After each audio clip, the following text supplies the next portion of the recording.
ఆత్మలో వర్ధిల్లుట. అనుదిన ధ్యానమాలిక. రచన డాక్టర్ ఇ. Stanley Jones.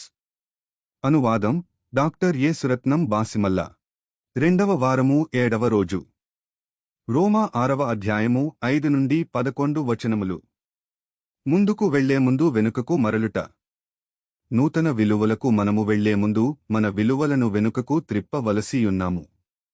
ఈ వచనము దానిని తెలియచేస్తుంది. ఆయన మరణము యొక్క సాదృశ్యముందు ఆయనతో ఐక్యము గలవారమైన ఎడల ఆయన పునరుద్ధానము యొక్క సాదృశ్యమందును ఆయనతో ఐక్యము గలవారమై యుందుము. రోమా 6:5. మనము సిలువ యొద్దకు వెళ్లి అక్కడ మనము ఎటువంటివారమో పరీక్షించుకునవలసి యున్నాము. మన మితిమీరిన స్వార్థము, ద్వేషాలు, గర్వము, భయాలు, దోషాలను విషయమై మరణించవలసియున్నాము.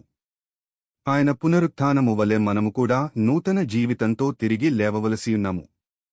నిజముగా రక్షించబడి సాహసము, భక్తి కలిగి సేవకు సమర్పించుకునిన ఒక మాయి ఇక్కడ ఉన్నది. ఆమె కొంతకాలానికి ప్రక్కకు వెళ్ళింది. యేసు మీద కాకుండా మిగిలిన విషయాల మీద తన దృష్టినుంచటం మూలాన ఇది జరిగింది.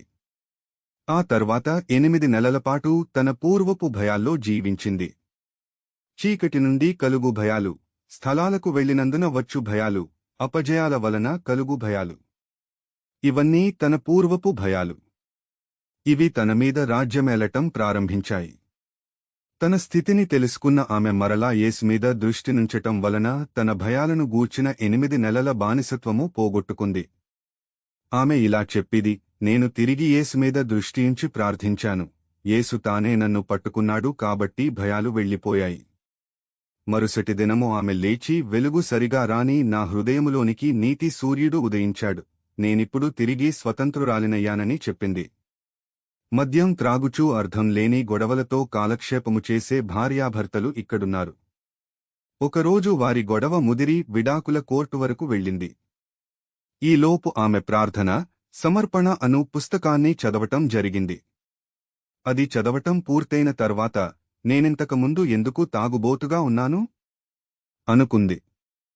ఆమె భర్త ఇంటికి వచ్చి అర్థము లేకుండానే గొడవ పెట్టుకోటానికి ప్రయత్నించగా ఆమె ఎదురు మాట్లాడకుండా మౌనం దాల్చింది. జబ్బుగా ఉన్నావా? నీకు వైద్యం చేయించాలా అని అడిగాడు. ఆమె తన రక్షణ సాక్ష్యం చెప్పింది.